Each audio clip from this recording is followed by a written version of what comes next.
الحمد لله رب العالمين والصلاة والسلام على رسوله محمد وعلى آله وصحابه أجمعين أما بعد فأعوذ بالله من الشيطان الرجيم بسم الله الرحمن الرحيم سبحان الذي أسرى بعبده ليلا من المسجد الحرام إلى المسجد الأقصى الذي باركنا حوله لنريه من آياتنا إنه هو السميع البصير.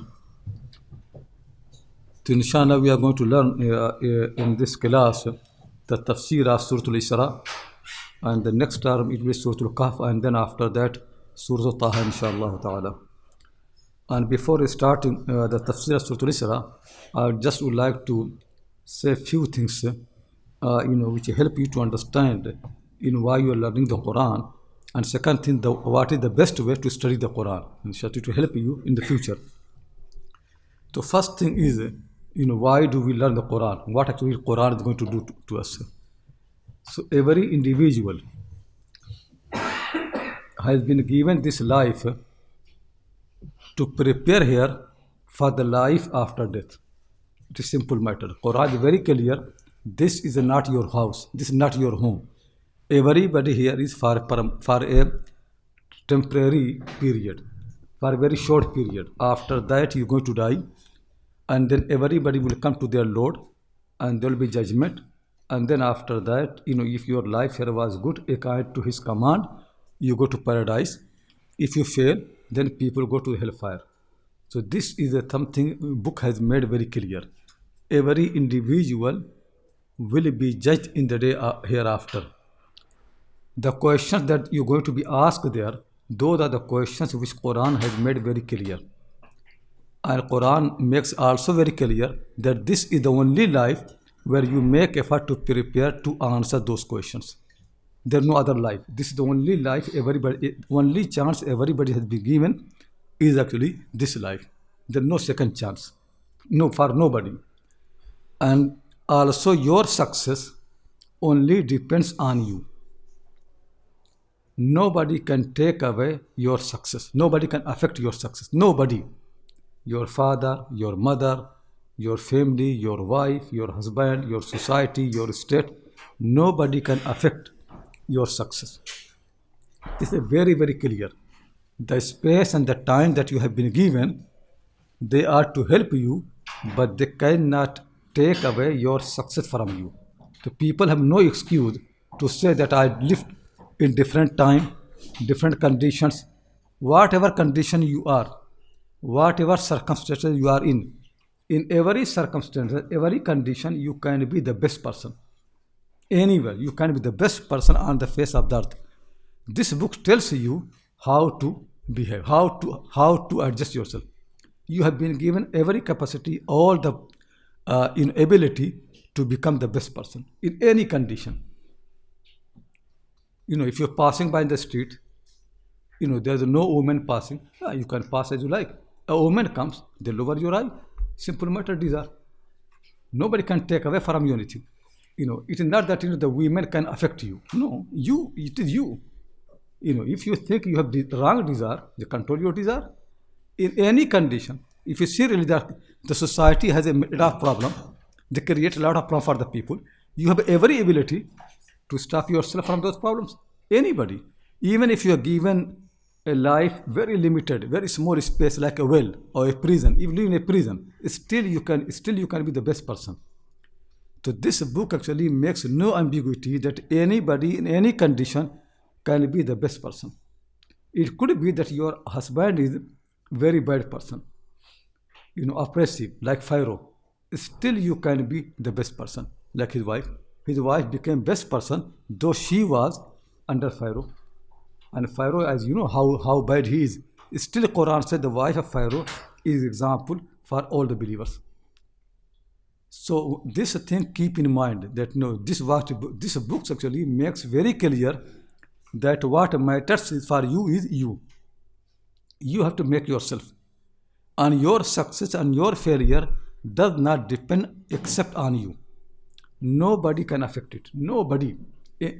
If you make whatever ability Allah has given you, if you use them properly, nobody can affect. Use your mind, use your ability for every condition, you can't find a solution. In every condition, you can find a solution. Solution is there. Just you need to work out. Don't blame anybody for your failure. It's very clearly. If you cannot pray while standing, then pray while sitting. If you can't sit, lie down. If you can't pray, do dhikr. If you can't fast when you're traveling, then don't fast. Fast when you are able to fast. If you can't do Hajj because you don't have money, then don't do Hajj. If you can't pay zakat because you don't have money, then don't pay zakat. When you get money, then you pay zakat. If you can't help people because people don't allow to help because they are forced, they're more powerful than you, then there's no blame upon you. In every condition, you can be the best person. It depends on your will, your understanding, your thinking. So the first thing keep in mind really, that this book only makes you responsible for yourself, nobody else. For your failure, your success, you are the one who is responsible. Whatever people around you, the space, actually that is part of the test. So with that, actually, your failure and your personality becomes much clearer.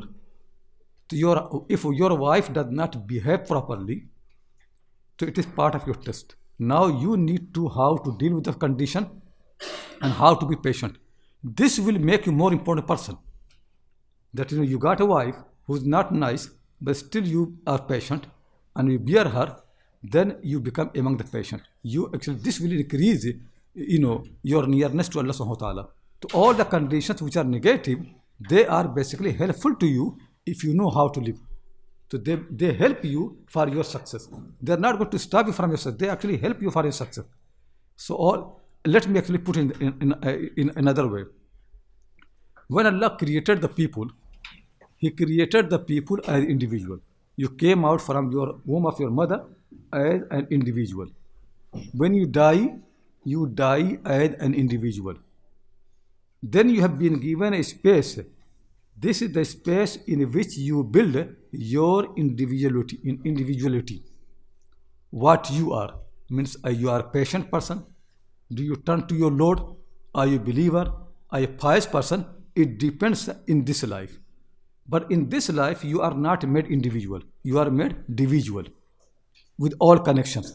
You have got father, you have got a mother, you have got children, you have got friends, you have got society, you have got all those space. Those space actually make you individual. Why here you are individual? Because this is what makes you individual. So, when you see a poor person, then you need to help. A needy person, you need to help. This connection is very important. If you are not individual, you will not feel anything. When you are hungry and you see somebody else hungry, do you feel that? So this being individual is helpful for passing the test to make you individual. So now if you see a poor person, help him. So your individuality becomes more known to Allah. Oh, you are a generous person. So his being poor helped you. You need somebody in help, you help. That person being helped, Allah made you individual, that help you to become individual. Is it clear? Your being individual is good for your being individual. At the end of the day, your individuality will be more clear. So all the problems in the world and your connection with those problems are very good for you, because they are the one who are going to make you individual. So when you need to be brave, your bravery will be known. When you need to be generous, your generosity will be known. When you need to be kind, your kindness will be known to Allah. So in the day of judgment, you come out as an individual who is kind, who is brave, who is generous, who is loving, who is patient, who tolerate, who respect everybody, known. But if you don't have a space where you need to respect, how can you be a respectful person? If you don't have test for patience, how can you be patient? If you don't have a space to tolerate, how can you be a tolerant person? If you don't have a space where you have to be generous, how can you be a generous person? How can you be kind? So in this life, Allah made you individual. Why? So your individuality can be, don't complain it. You cannot change it. This Allah gives. Allah says something I make and something you do. Your space and time is given by me. You cannot change it. Nobody can change their space and time. The wife you got, the husband you got, the parent you got, the children you got, the society you got around, it all given by me.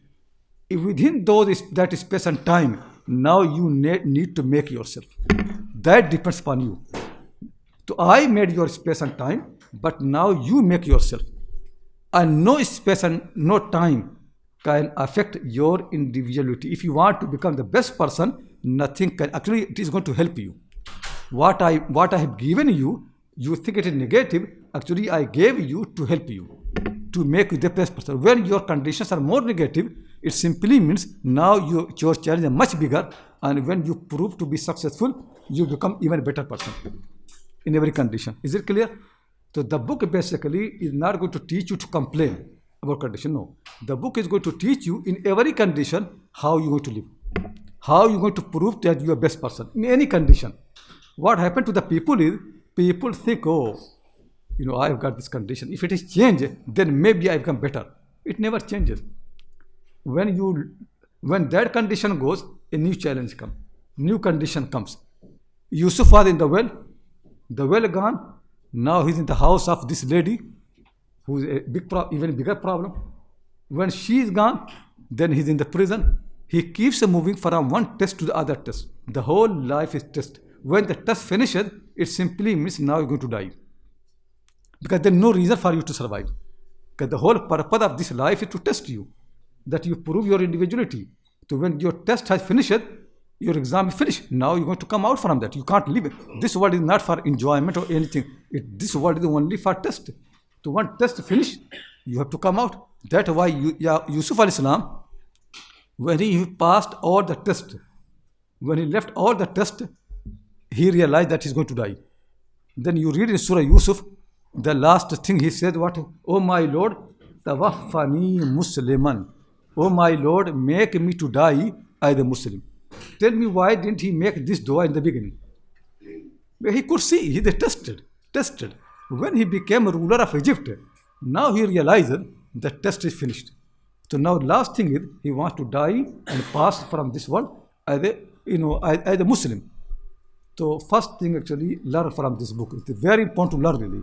This book has come for only one purpose: to make you the best possible individual. It is not for society, not part of a society. Best individual. It could be possible you have no society, still you can be the best person. It could be all the people in the society are worst people on the face of the earth, but you can be the best person. Basically, meaning is, you in the day of judgment will come as an individual. Though in this life you are individual, you are connected to everything else. But this individuality is going to help your individuality. So in this Quran, that is the solution you need to understand, really. Your condition should not be to change your space and time. Your way should be that within this space and time, how can I improve? Though sometimes change of the space and time is also part of your test. It happens. That also the book teaches. But don't waste so much time on that. Some people spend all the time on that to change the space and time, and they never have time for themselves. Your piety does not depend on the piety of the society. No. If the piety is the worst society, still you can be the best person. You see, Yusuf, among all these women, they are not pious women. They basically want to distract him. They want to make him fall in their trap. These women, they are worst women of the society. They really basically want him to fall in the sin. But with those women, he still manages to be as pious as possible. Nobody can do. So you can't blame the women. You can't blame the society. Blame yourself. Because Allah has given everybody a strong mind, strong will. Your will, your mind, your thinking, your power, your activeness. These things are going to make you the best person on the face of the earth. That's why when you read the Quran, it is a book really going to help you. Is it clear? So first thing is, when you read the Quran, always make effort to think how this book is helping me to make me better human being. In my conditions, how I can learn from the Quran? How can I improve myself? When you read the book, always focus on that. Then after that, certainly your challenge also is to improve other people. But first thing you and then the other people. If you keep making thinking about other people and never about yourself, you are not going to pass the test. Is it clear? So this life is for the test. The questions which you are going to be asked after the death have been made very clear in the book, and the answers are made very clear for you in the book. And this is the only life you have been given to prepare for those answers. Allah did not reveal the book to impress you. This is never a purpose. Allah does not want to impress you. So you don't read the Quran and keep saying, oh, wah, wah. It's not a poetry. It's how great Allah is, how big. No, book has come just to help you. Read the Quran just for one purpose. That how it is going to make me better human being. That's all. Keep thinking about that. Allah is a best writer. He is eloquent, most eloquent. Yeah, it's obvious. No doubt about that. But it is not going to help you. What is going to help you that how you learn from the book. So keep reading a book as the book of instruction. Many people, they read the book as an impressive book. Actually, many people on the YouTube, they will make you this thing of Quran uses here, wow, not fa, and Quran uses the thumma, not this thing, and madi, not present, and they spend a lot of time to bring out actually the beauty of the book. Truth really is, if all the humanity, all the prophets, all the messengers get together, they will not realize from the beauty and the accuracy of the book, even 1%, they will not know, because whatever Allah has made and whatever is spoken, nobody can comprehend it. Nobody, even actually one finger, a small finger. If all the scientists and all the scholars get together to find out how much secret in the finger is, they never can find out. So don't spend time on this matter. Spend time how I can use the finger. What is the benefit of the finger for me? No doubt the Quran has millions of things. But among those millions things, what is relevant to me? How I can benefit? So the book is book of instruction, not a book of impressiveness to impress you. That is Quran is Hudan. Hudan means instruction. The book teaches you what to do, not to impress you. So don't teach Quran as an impressive book. Teach Quran as a book of instruction. Read Quran as a book of instruction, not a book to impress everybody. Is it clear to everybody? That how the Prophet did. Whenever Quran came, Prophet improved himself. You can see he used to change according to Quran. Quran used to change him. The Quran came, same people who were the worst people on the face of the earth maybe. Because of the Quran, they became the best people. Quran made them the best human being. So that's what we need to read Quran from this angle. That how this book can make me the best person on the face of the earth. I should not waste any time. I should think and keep understanding the book as much as possible. Is it clear?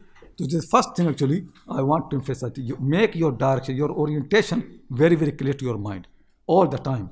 Second thing is when you study the book, it is not your language.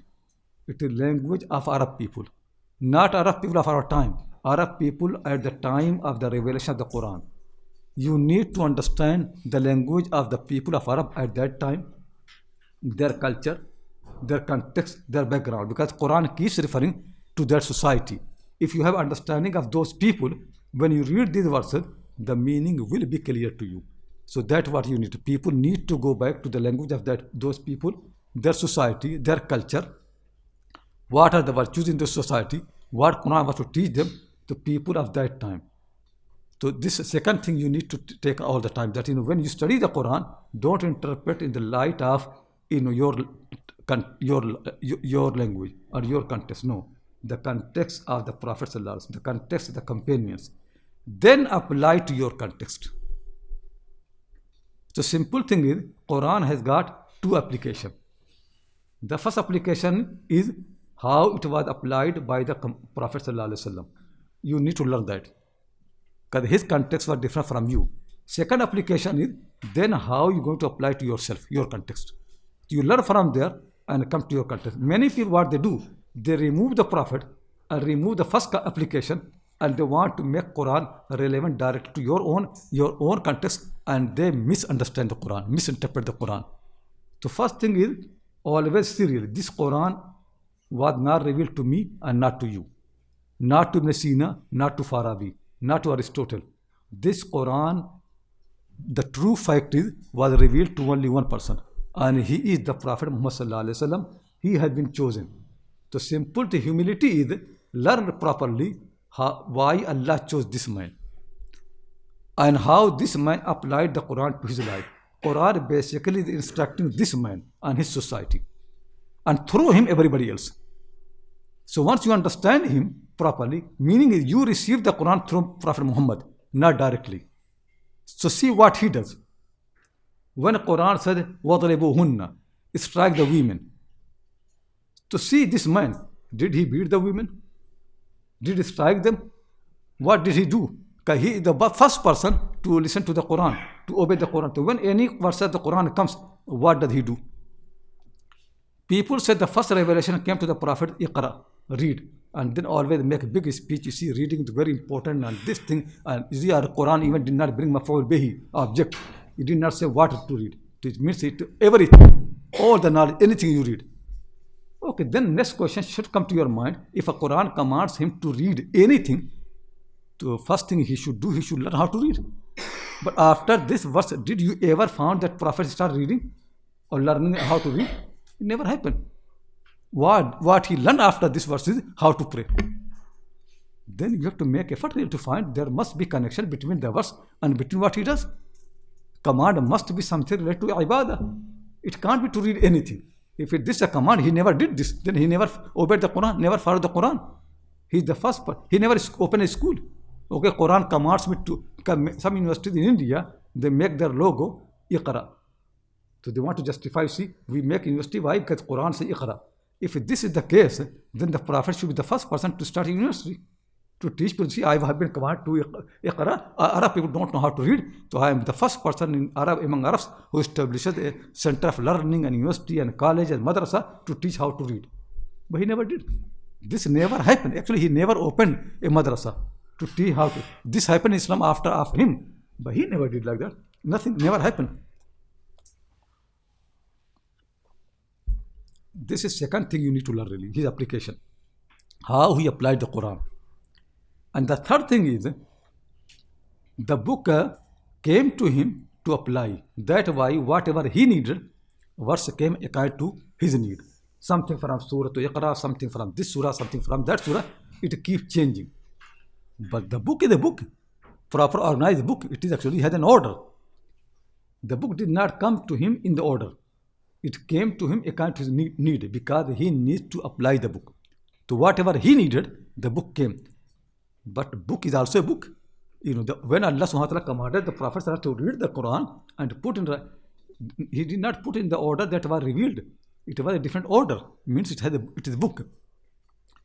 When you read a book, everybody knows really, if you read a book properly, from one chapter to other chapter, you understand properly. If you pick from here and there, you never understand.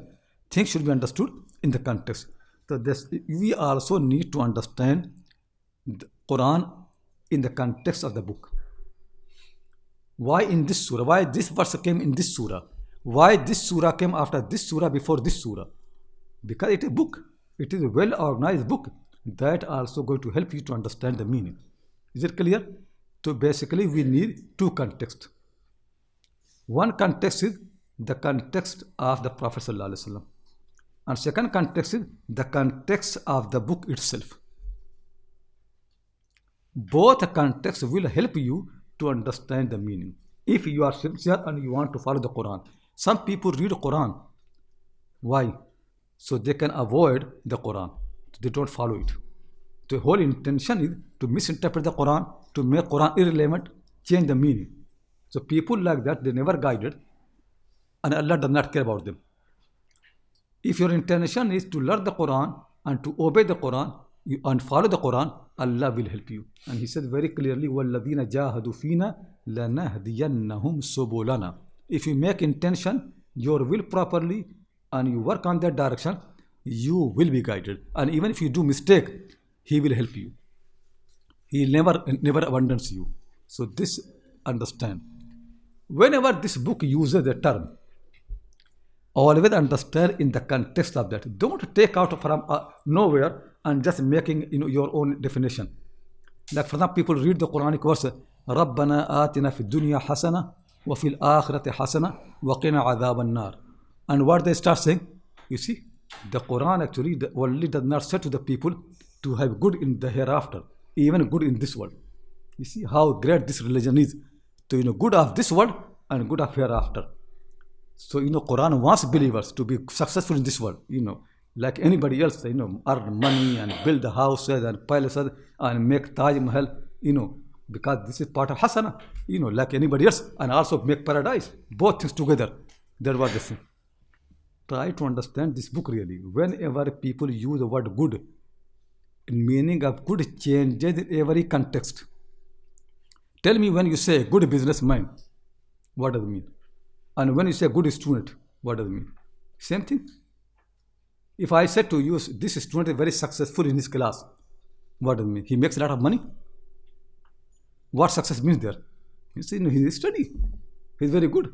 So you use the word successful, but meaning is according to the context. And the same student, when he finishes the study and he comes in the life and becomes a trader, a businessman, and we say he's very successful, meaning the business, not in the study anymore. Now the meaning of successful has been changed. Now it means he knows how to do business. He makes money. It is a different thing. Somebody, we say he's a successful politician. So what it means? He makes a lot of money. That's the meaning. All the time, why you keep bringing money? The word successful keeps changing from a context to other context. When we say to anybody he's very good, like if we say this is my son, he's a very good son. What it means? It means he listens to me, he obeys me. I'm his father, he listens. The good meaning is this. But if I say to you, this is a good teacher, what it means? He listens to his father. That's the meaning of a good teacher. No, good teacher means he teaches his subject properly. So when Quran said, in this dunya, give me good, and in thereafter, now you think good means same in both cases? It doesn't mean the same. I said to you that this word Allah subhanahu wa ta'ala has made you to prepare for the hereafter. You know the question, now prepare for that. The goodness in this world means really working full time to prepare for that world, preparation for that world. That means simple matter. If you have given money, you pay zakat. That's goodness in this world. If you have health, time, pray properly, do dhikr properly. If you have parent, obey them, look after them. If they're poor people, look after them. If you're doing business, be honest. If you earn money, earn halal way. That's what goodness means.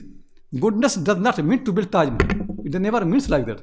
In every context, the word goodness means, actually this has been explained in the Quran many times. If you just read the word hasana in the Quran, you will see the meaning. When Quran says hasana, it actually meaning keeps changing from a context to other context.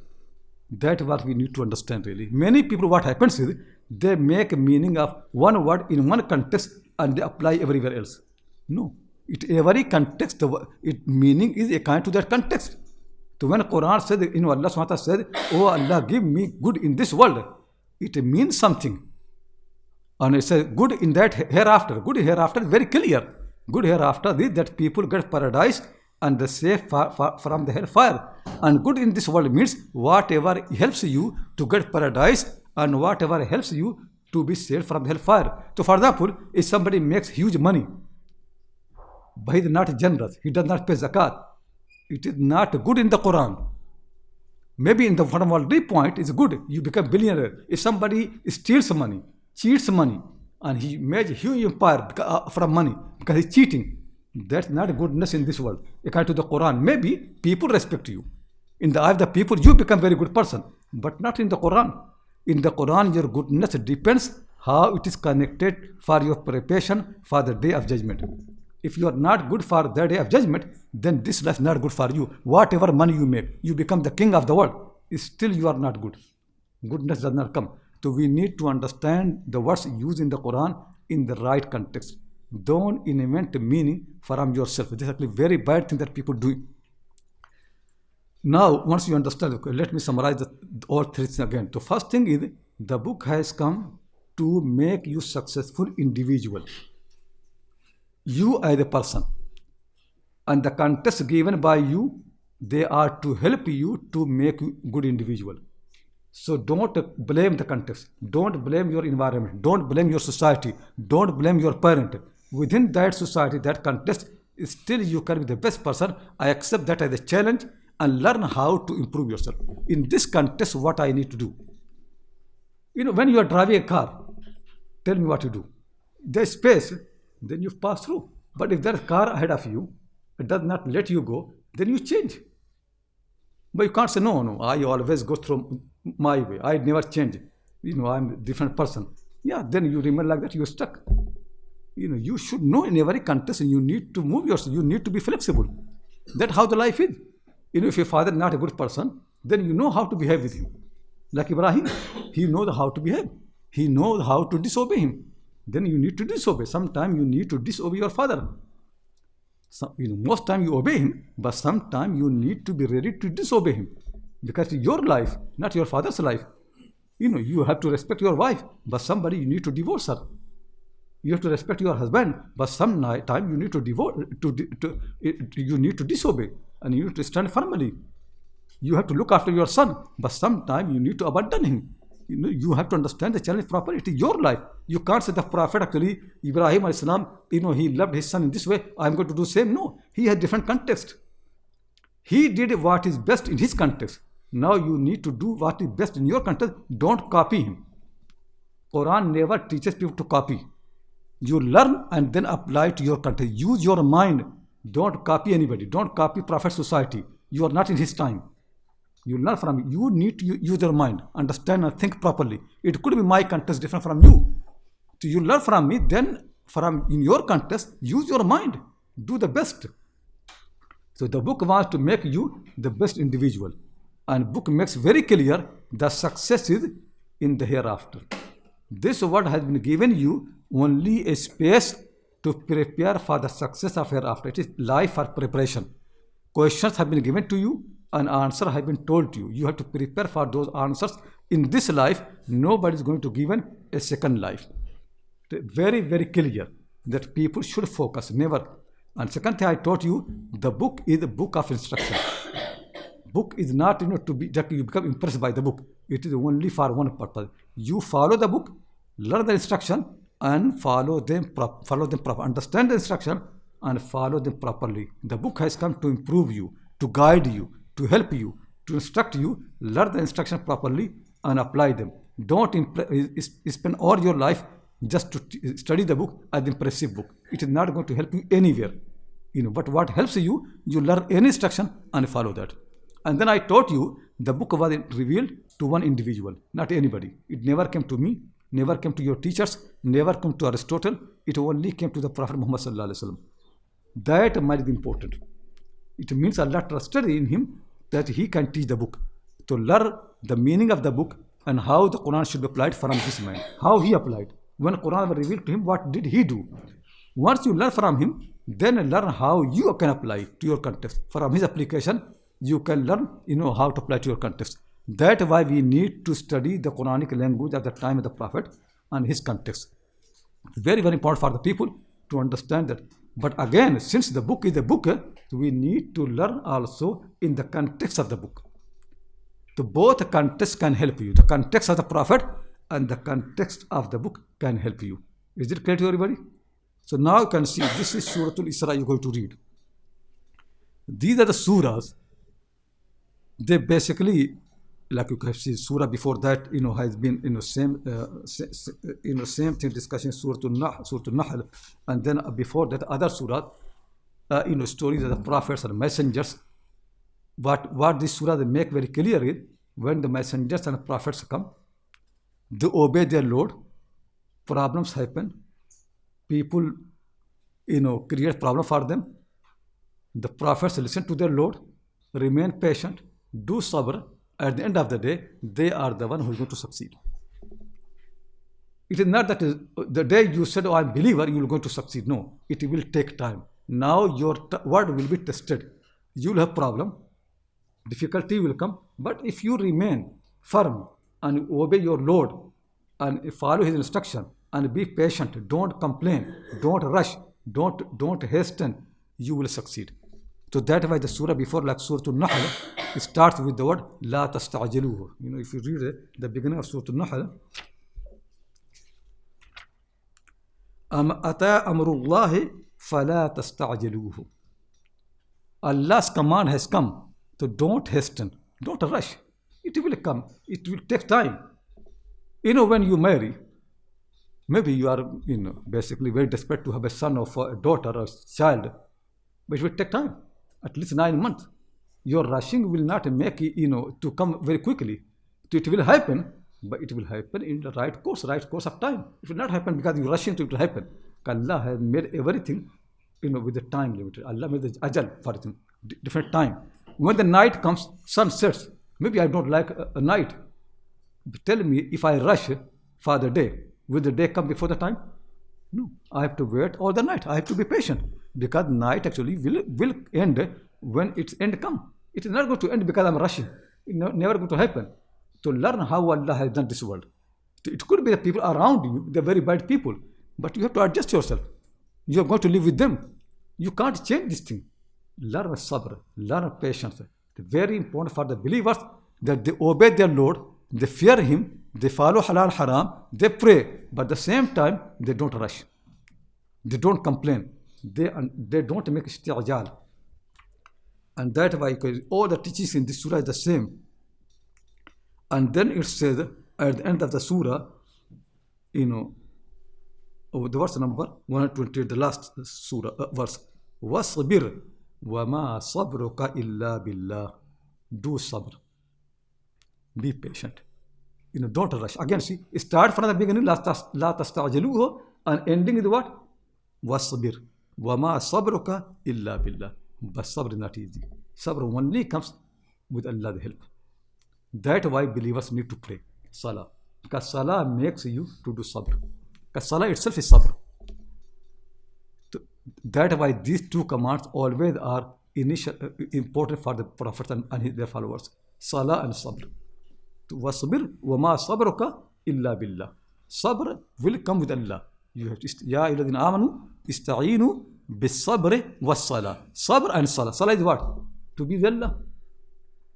That's why Qur'an said to Musa al-Islam, Bani Israel, Ista'inu billahi wasbiru. Seek help with Allah and do sabr. So sometimes Qur'an says seek help with the prayer, and sometimes Qur'an says seek help with Allah. Seeking help with Allah and seeking help with the prayer, both are the same thing. Because when you are in the prayer, you are with Allah. So sometimes Qur'an says same thing, but will say seek help with Allah. And sometimes Qur'an says seek help with the prayer. So sabr, isti'ana billah and isti'ana bis salah, both are same thing. So wasbir wa ma sabruka illa billah wa la tahzan alayhim. You are a teacher. You teach people. Now they don't listen. Don't worry about them. I know how to deal. Same with society. If people need your help, help them. Still they don't listen, don't improve. Now it is their problem. Your duty is to help them. Your duty is to reform the people. Your duty is to correct the people. Your duty is to make your children to become nice, good people. Still, if they insist on their way, la tahzan. Don't waste your time, because you are an individual. What matters is you, for you. You could be your son goes wrong. Yeah, but you need to be successful. You teach them because that's your duty. But after that, la tahzan alayhim. Wa la taku fi dayqin mimma yamkurun. People plot against you. They make all planning. They want to make all the plan for you. Don't worry. Once you're with Allah, Allah will make you successful. Salah and sabr will lead you to the success. Nothing will happen to you. So don't become such a weak person. Like Makkan people, they're doing every plan for the Prophet ﷺ. The Quran said, no, don't worry. Don't feel your heart become narrow. No, leave in trouble. Inna Allah ma'al ladina taqaw wal ladina hum muhsinun. Allah is with those who fear Him and they obey Him. Wal ladina hum muhsinun, and those who do things nicely. What means to do things nicely? Sabr. Another name of the ihsan is sabr in the Quran. That's why in Surah Yusuf it said that إِنَّهُ مَنْ يَتَّقِ وَيَصْبِرْ فَإِنَّ اللَّهَ لَا يُضِيعُ أَجْرَ الْمُحْسِنِينَ. Those people who do taqwa and the sabr, Allah does not waste the reward of the people who are muhsin. Who are muhsin? Those who do sabr. Because when you do sabr, you do things nicely. You pray. You don't rush. You pray nicely. People create problem for you, but still you are kind. Still you want to give them, generous to them, like Yusuf. His brothers, there's so much problem for him. Still is nice to them. Still he forgives them. So when you do sabr, you become nice. Ihsan means to do sabr. When people do sabr, so ihsan has two aspects. One aspect is connection to Allah. Second aspect is being nice to the people. Do sabr. If they can't provide for you, do sabr. Never rush. This also has been explained, in many surahs. Ihsan. If you look ihsan in the Qur'an, you can find actually all the times. Sabr is ihsan all the time. Actually, even in this surah, Surah Al-Nahl, Surah Hud. If you open Surah Hud and the verse number 115, Surah Hud, verse number 115, what said? وَاصْبِرْ فَإِنَّ اللَّهَ لَا يُضِيعُ أَجْرَ الْمُحْسِنِينَ. Be patient. Allah never wasted the reward of the people who do good. Means when a sabr comes, people become muhsin. And people who become muhsin, rewards them. Until sabr is there, you never can be known to be muhsin. Meaning you are tested. How can you do sabr? Meaning in your life there must be those negative conditions which you don't like. And through those negative conditions, your sabr is tested. And when you pass the test, you become muhsin. To aspire for a life with no difficulty, it doesn't happen. Only politicians do. Politicians do. If you vote for me, then next 5 years, everybody will get house, food, no problem. The country will be free of the problem. No prophet. Prophets never teach something like that. Prophets teach only one thing. That if you follow me, what you need to do? Whatever conditions happen, do sabr. The prophets never said that, you have no problem. They say you have problem, but I'll teach you how to face the problem. Problems will be there, but you need to learn how to face the problem. That's what you need to learn really. Don't become liar. Don't lie in this world. In this world, everything is, but you know how to win. That's what prophets teach. Prophets teach you how to win in every condition. Whatever, when you marry, problem will be there. If you marry for the wrong reason, your marriage will fail. Certainly will fail. Because you don't know what marriage means. Now marriage means a new challenge. And in this challenge, you need to pass. If you think marriage means enjoyment, then you will fail. Because marriage never means enjoyment. If anybody has this misunderstanding, they have to fail. Because marriage basically only means suffering. And then you have to have passion. Yeah, that's what it means. Then you have to have passion. Because, you before marriage, you sleep when you like. After marriage, can you do this? No. Before marriage, you eat where you like. After marriage, you have to look after your family, your wife, all those things. It basically now your life becomes bound with somebody else's life. No more same. You need a new test. That's what people don't understand. When you have friends, same thing, test keep coming. Allah made the life like that. That the prophets never tell you that if you follow me, your life becomes free of the problems. No prophet says. Actually, prophets teach you لَنَبْلُوَنَّكُمْ بِشَيْءٍ مِنَ الْخَوْفِ وَالْجُوعِ وَنَقْصٍ مِنَ الْأَمْوَالِ وَالْأَنْفُسِ وَالثَّمَرَاتِ. If you follow me, you are tested. Suffering will come your life, your society, your products, your money, your income, everything will suffer. And then test will be there. If you pass the test, you are successful. Prophets never teach you lies. They teach you problems will come, but you need to learn how to face the problem, how to win. That's how the problem. So same thing, Muhsinin has come in Surah Luqman, because Surah Luqman is the surah of the wise man. So he teaches his son. So he starts from that. Tilka ayatul kitabil hakim. These are verses of wise book. Hudan wa rahmatan lil muhsinin. The book has come to instruct and also to teach mercy for who? Those who are muhsin. Who are muhsin? It said, Alladina yuqimuna salata. Muhsin are those who establish the prayer. Wa yutuna zakata. They give money, not to take money. The givers, they give money. وَهُمْ بِالْآخِرَةِ هُمْ يُوقِنُونَ. And then they don't want reward in this world. Their certainty is in the hereafter. Whatever they do here, they get there. They don't do things good here because to get fruit here. They don't do this thing. There is always on the day of judgment. أُولَٰئِكَ عَلَىٰ هُدًى مِّن رَبِّهِمْ. Those are the people who are firm on the guidance of their Lord. Means Allah guides them, makes successful. وَأُولَٰئِكَ هُمُ الْمُفْلِحُونَ. And the successful people. This really is. The eye remains on the day of judgment, not in this world. They don't do things to be rewarded in this world. No, they do because they know this world is world of action. Reward will be in the hereafter. They don't actually if they are rewarded this world, they don't like that. Because they think it means Allah does not like them and He wants to give them quickly, and then they don't expect anything in the hereafter. So whenever your rewards are in this world, you should be really worried. So as I mentioned, the Surah Nahl ends with these verses, taqwa and ihsan, sabr. Taqwa and the sabr. In this surah, Allah subhanahu wa ta'ala teaching the Prophet sallallahu alaihi wasallam, this main teaching, taqwa and sabr. Now it is coming Surah al-Isra.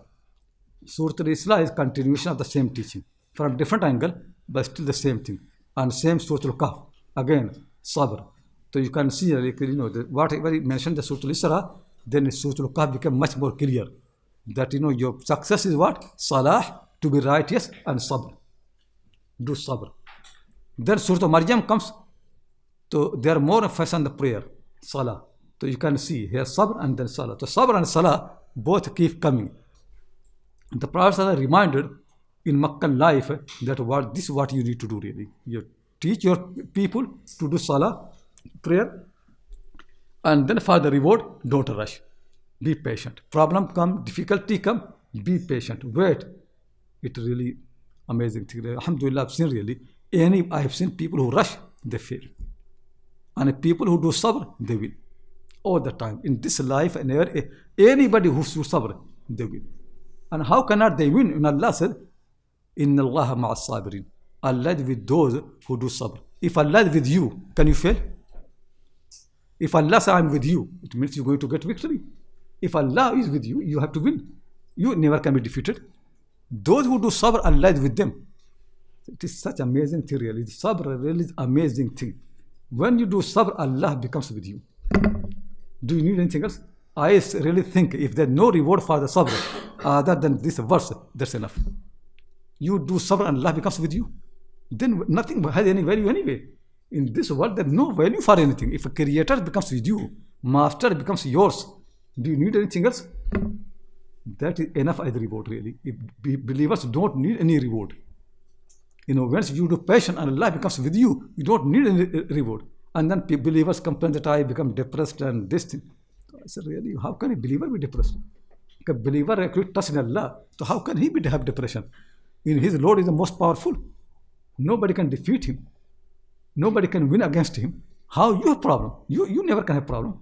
Problem happens when your trust becomes in your money, in your income, in your source of income, in your family, in the society, in the people.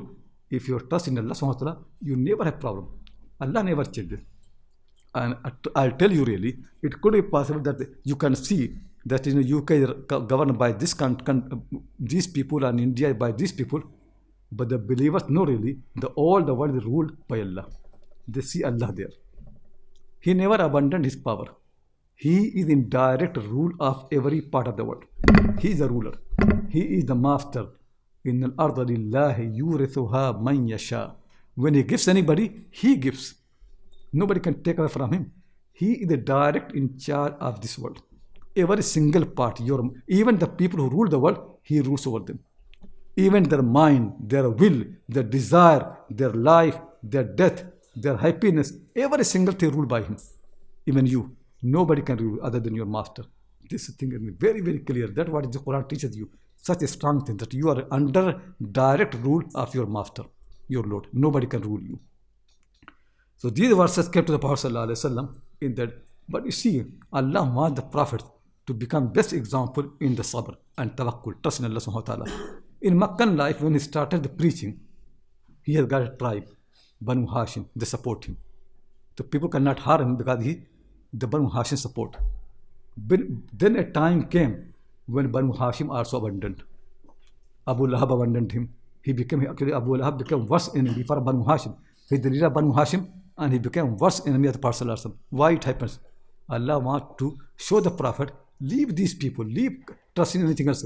Come to me, trust in me alone.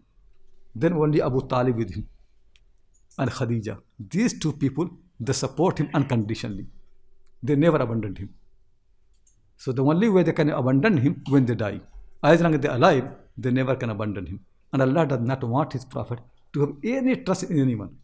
So then that's why Khadija has to die and Abu Talib has to die. Both of them died. Now the Prophet had left with no one to trust him. No worldly trust. Nothing. No reliance on anybody. That is called Amul Huzn, the time of the grief. Meaning, basically, he can't. Any problem he used to happen outside comes to his wife. She used to console him. Consider when the angel Jibreel came first time, he did not go anywhere else. He came to his house. His wife consoled him. She looked after him. When a problem happened to society, Abu Talib used to defend him, stand with him. Though he was a weak person himself, because all Quraysh became against him, still, as long as he was alive, he is helping him. Now both of them have gone. But has Allah gone? Allah looked after him more than anybody else. Allah wanted to show him that Abu Talib is my creation. Khadija is my creation. If you trust in me, I can look after you much better than anybody else. Rely in me alone. Trust in me alone. When there's nobody to help you, Allah is there. Allah is the next to you. Allah is the best helper. Khairun Nasreen, the best helper. Allah subhanahu wa ta'ala. That is the time when the Prophet really needed more help. That is the time more likely Isra happened. In the night. Why the night? Because the person who has grief problem, his problems always become deeper in the night. Why? Because he thinks he's alone. During the daytime, there's so much attractions, so he forgets his problem. In the night, when he sleeps, all the problems rush to his mind. The person in the problem, he needs more help in the night. So that's why in one of those nights, when he's a lonely person, that is Mawla Farhai said, وَاللَّيْلُ أَشَدُّ مَا يَكُونُ عَلَى الرَّجُلِ الْحَزِينِ. The grieving person of the problem, night is the worst thing for him, most difficult, bear. This is no doubt. I remember when I was in Natul Ulama teaching, some problem happened. The night was so bad, I can't imagine, until now it's scared of that. So I can understand really how the night is. When night comes, as soon as sun used to set, I used to be in problem. And the sleep does not come. The problems remain deep in the mind. When during the daytime, you are with the people. When you sleep, that is the most painful time of your life. Most painful. That's how the Prophet is. During the daytime, he's busy. In the night time, when he's on the bed, all the problems keep rushing. He keeps thinking about the people, that people don't listen to me. What will happen to my followers? What will happen to my mission? Everybody opposes me. He can't see any light. He can't see any hope. All those problems are overwhelming on his mind when he sleeps on the bed. He can't sleep. His uncle has died. His wife has passed away. Makkans are more harming him. He went to Taif. People of Taif abandoned him. They opposed him. He has no hope anywhere. So when he sleeps, all those grief and problem, they come to his mind. So now he needed support. So Allah subhanahu wa ta'ala in one of those nights helped him, and showed him all his bounties and the favors and the signs that he has kept for the believers. So the Prophet comes out as a fresh person. So the surah that you're going to read, Surah al-Isra. So the two words you have to know, Israʼ and Mi'raj. Isra means, Asra Yusri in Arabic language means to travel in the night. That Asra Yusri means traveling in the night, moving in the night, going somewhere in the night. That means Asra. So the Prophet in the night went from one mosque to the other mosque. Mosque of Haram, Al-Masjid Haram, to the mosque of Aqsa, Al-Masjid Al-Aqsa. He went there. Then Allah wanted to show him signs. To show more signs, Allah took him from Masjid Aqsa to the seven heavens until he went there and talked to. Those details are mentioned in the Qur'an, not very clear. Some hint is there, not very clear. This whole journey from Makkah to Jerusalem and from Jerusalem to the heaven, did it happen when he was asleep in the dream? There are proofs like that. But most majority of the ulama, they say no, it happened when he was awake and he could sense everything properly. So he sensed everything, it happened to him. The time did not change in Makkah, but he did everything. Allah subhanahu wa ta'ala has so many different way of arrangement to it happen. So what sound hadith has come in Sahih Bukhari and Sahih Muslim, a lot of details. Some of those details, in the weak hadith we don't want to follow, but the strongest detail is that the Prophet ﷺ was sleeping in the house of his cousin Hani. Hani's house was nearer to Haram. Everybody thinks that he's sleeping, but I mentioned that a person in grief never sleeps. The Prophet could not sleep. So he came to Haram, to do maybe to Ibadah. He came to the Haram, left house of Hani and came to Haram. To do that's how people do really, When your wife thinks you are sleeping and everybody's sleeping, you can't sleep. So you wake up, do wudu, do some prayers, become with your Lord, and that helps your heart. So the Prophet ﷺ, he's in grief, his wife has died. So he's in the house of one of his cousins, but he can't sleep. They're sleeping. House of people of the house. His cousin lives with her husband. It's a proper house. Husband is there, her children are there. But he also, they made a bed for him to sleep. He was sleeping there, but he could not sleep. He left the house, came to Haram. So that's why in some narrations come the Isra happened from the house of Hani. And sometimes comes it came from Haram. Both are true. Because he was in the house of Hani that night. But from the house of Hani, he came to the Haram. He did a prayer and then he was sleeping. Half sleep or something like that. Then Angel Jibreel Islam came to him, awoke him, and then he presented him a mount. Certainly the mount is not from this world. So it will look like and the hadith is called Buraq. Buraq is basically an attribute, but Buraq means like a lightning. Lightning comes so fast.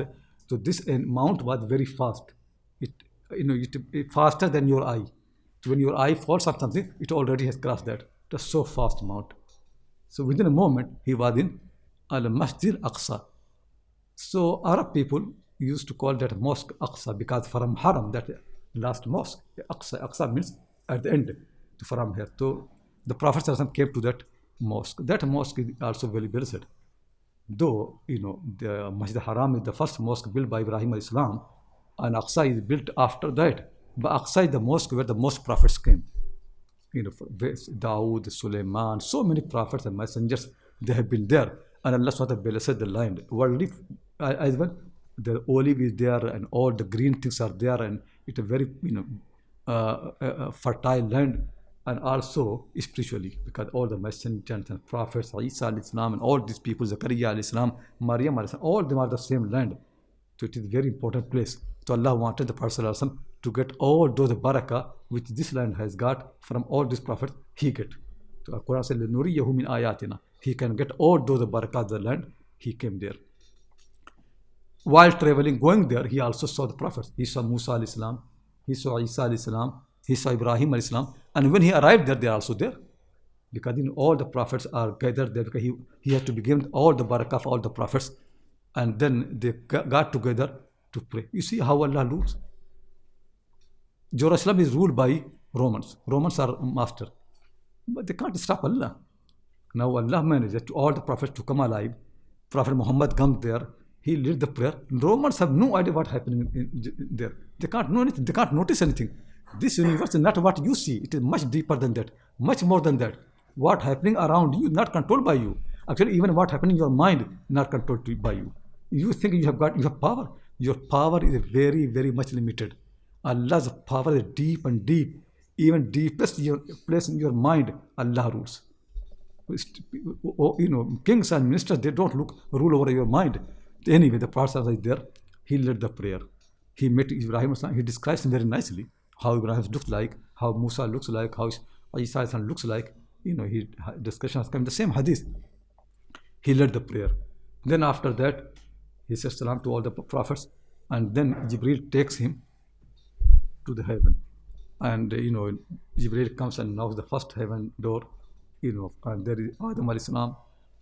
He answers, who is? Jibreel said, it is your son, Muhammad. Welcome him. He said, then Adam asked, has he come on his own or he has been invited? Jibreel said, no, he has been invited. Certainly, the system is very strong. Not that Muhammad wants and he travels. It is all Allah's will. Allah wills, then happens.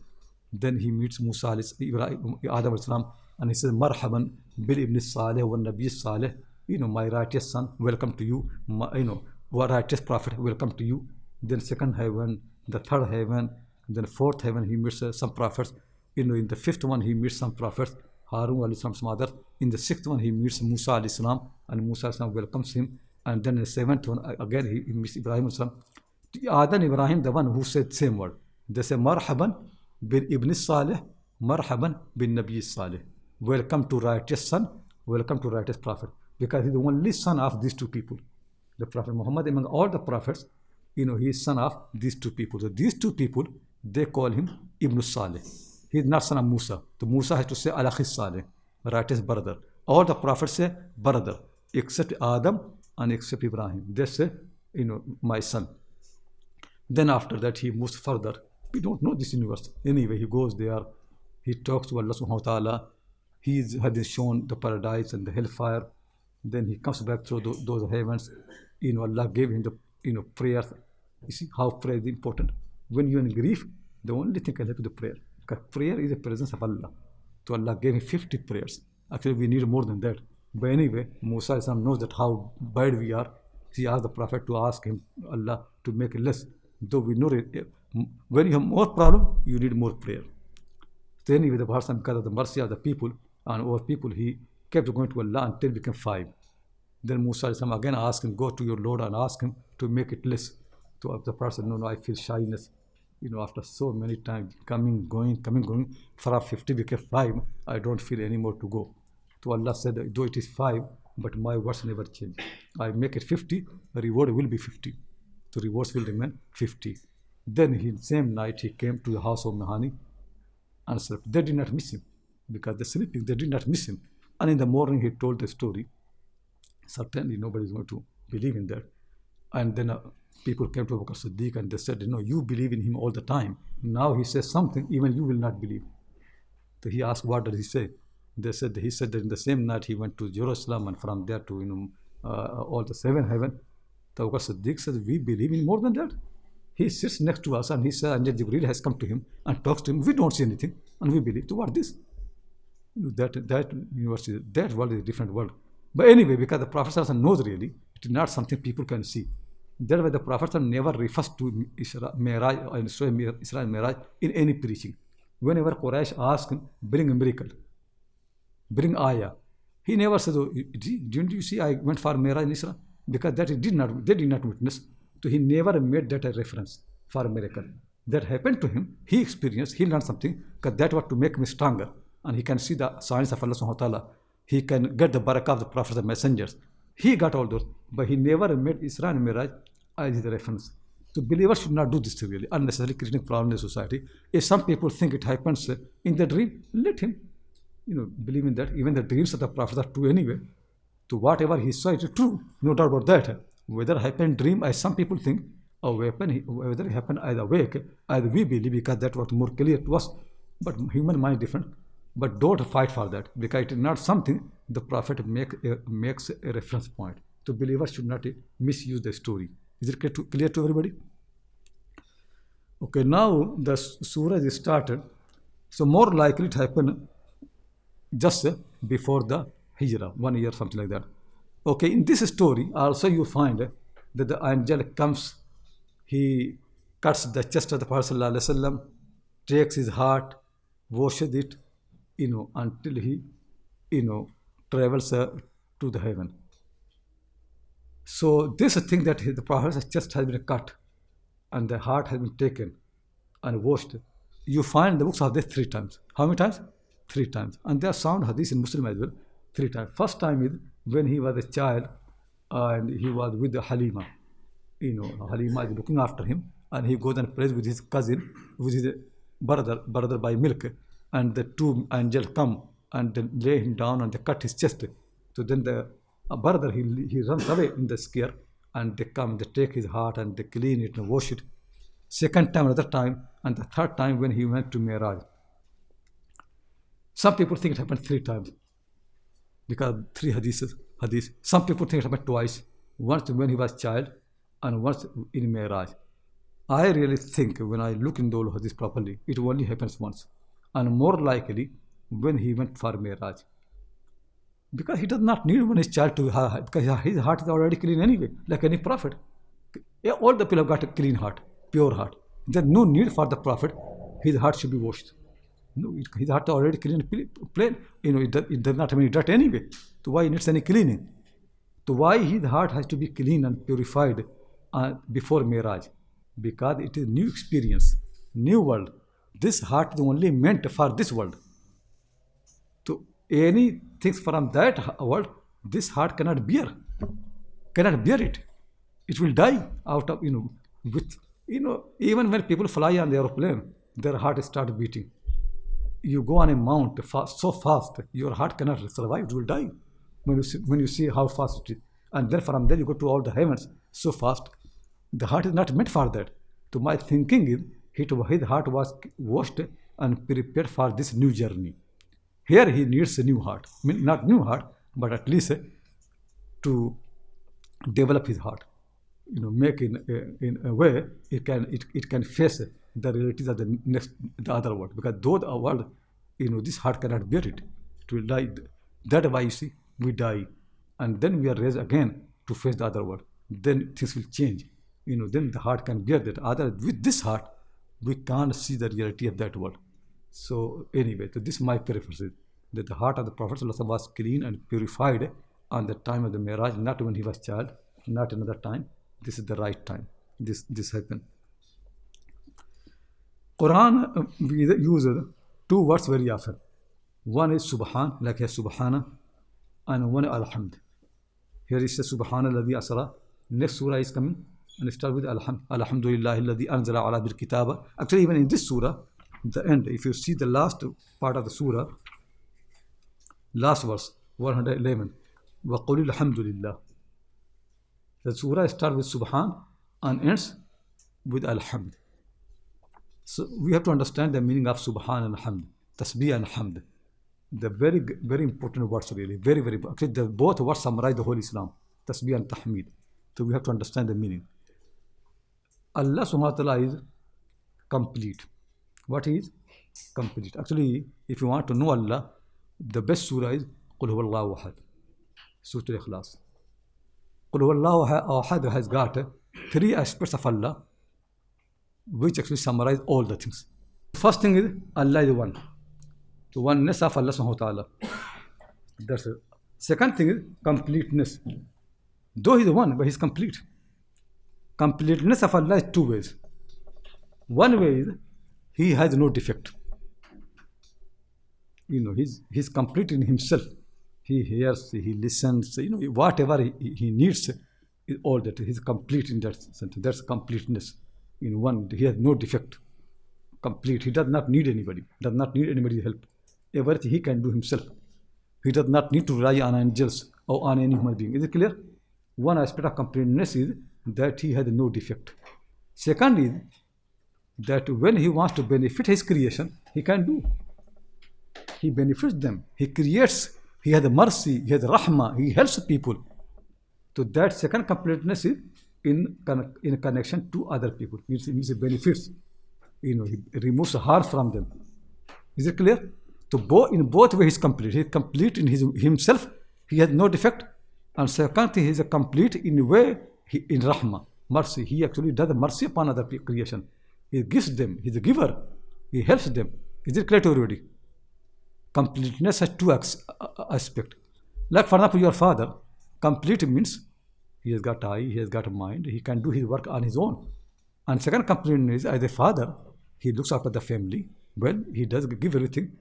But if he does not do this thing, so you can say, my father, sees everything properly. He has got no problem in his body, but he is not a good father. He does not look after the family.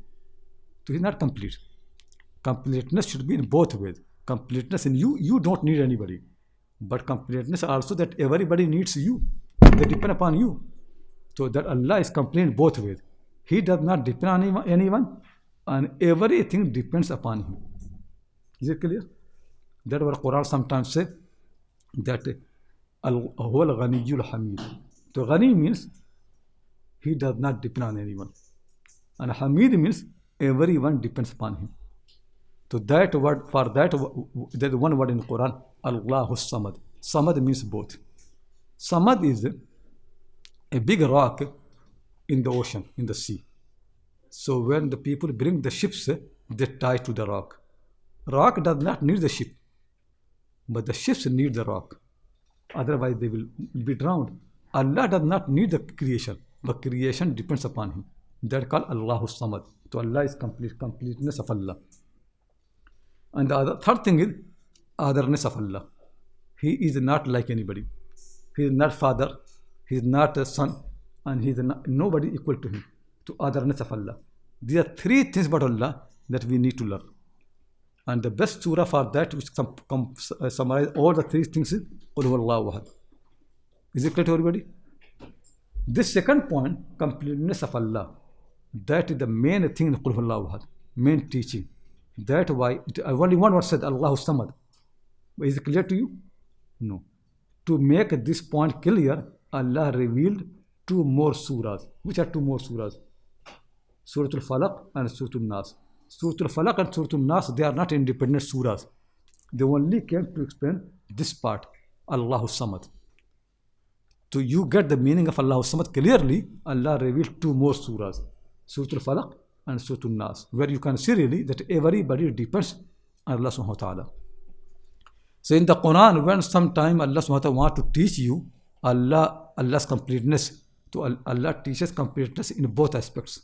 Sometimes teaching will be, He has no defect. He does not depend on anyone. To express that one, Quran use the word tasbih. Subhanallah. Or sabbih isma rabbika. Tasbih. Tasbih means you glorify your Lord, His completeness in a way that He does not depend on anyone. Sometimes Quran describes Allah's completeness in a way that everything depends upon Him. All goods come from Him. And every harm, He is the one who removes. That is described in the Quran by the word Hamd. So Tasbih and Hamd, they are two aspects of same completeness. If you want to make Samad clear, what Samad means, then these two words, Tasbih and Tahmid, they make these two parts clear. Is it clear to everybody? That, Samadi, what is Samad means? Samad means He does not depend on anyone. He is pure from any defect. To express that, Quran use the word tasbih. So when you say tasbih, subhanallah, it means Allah has no defect. But everything depends upon Him. He is the one who benefits everybody. He is the one who creates everything. He wants to give everybody. If you want to tell that, you need to use the word hamd. Is it clear? So tasbih and hamd, they are two different aspects of the same samadiyya. That is samad, the two aspects. So one is expressed by word tasbih and one is expressed by the word hamd. Many people don't understand these two words really. People say subhanallah, alhamdulillah, they don't. Actually, the people don't know when to say these words. That's why they don't get anything. Same things we have seen, people don't know how to say inshallah, when to say mashallah. Everybody gives, sometimes people in the same sentence use 10 times inshallah, 10 times mashallah, and nothing happens. Because they don't know when to say. People keep saying alhamdulillah in a place where they should say subhanallah, and they say subhanallah when they need to say alhamdulillah. People don't know what to say to tabarakallah. These words, they have their own meaning. Quran does not use them in any place. Whenever Quran uses these words, there is a place for that. So here, for the verse here, it says subhanallah, ends with alhamdulillah. Surah Al-Kahf starts with alhamdulillah. So there is meaning for that. We have to learn what Quran wants to tell. Just struggling with the last bit actually, where you say the explanation of alhamdulillah. I understood that the subhanallah is that Allah subhanahu wa ta'ala has no defect, so Allah is perfect. But I didn't quite understand which part of this, the as-samad, you were explaining, and the rest of us were a little bit confused. So if you can just... Okay, let me explain another way. For Allah subhanahu wa ta'ala, He is a perfect, complete, meaning He does not depend on anyone. Whatever He wants to, He can hear. For His hearing, does He need anybody's help? For His seeing, does He need anybody's help? For His own existence, does He need anybody's help? No. For Himself, He is complete. He does not need anyone. But He created the creation. The creation needs Him or not? Do the people need Him? He benefits. They need Him. So that's what we say hamd. Meaning any benefit that comes to you and any harm that is removed from you, who does this? Allah does. He is complete in that sense. He can help you in anything. He is the one who creates. He is the one who benefits. Nafi', he is the one who removes all the harm. He does everything. All the favors come from him. All the power, where you need his help, he is there. So when you look at this aspect of how he benefits you, that's what we say hamd. How you thank people? You don't thank me because I've got eye. No, you thank me when I benefit you. If I teach you, you thank me. Allah teaches us which you have thanked. Hamd basically thanking. Thank you. When you thank people, when they benefit you, so Allah benefits people. So his completeness is as giver. As the giver, he gives that, so he does not need your help. That is tasbih. You need his help. That is hamd. Is it clear now? So Allah does not need us. That's al-ghani. Huwa al-ghani. And we need him. Antumul fuqara. You are faqir to Allah. So we are faqir. He is ghani. So ghina aspect is explained by what tasbih. And us being faqir to him, that is hamd. So we say to Allah that you don't need, but we need you. Is it clear to everybody? Yes, but this is how we use it when we're thanking Allah. We say Alhamdulillah, but you were saying it the way you use it incorrectly mostly, so that's what I wanted to know. Yeah, because many times people don't understand what Alhamdulillah. Sometimes people want to say Allah's being no defect. They still say Alhamdulillah. They see any creation, how great it is, and they say Alhamdulillah, though they don't benefit from that. Sometimes they say Subhanallah when they need to say Alhamdulillah, praising him. The words should be used in the right place. Shaykh, there is a common question about the hadith of Isra that if Allah gave 50 waqt salah in every day, that will be impossible. It's almost one salah every 20 minutes. How is that possible? This is what you say, every salah 20 minutes. It could be possible that if some salahs are together. Like the 5 prayers are there evenly? No.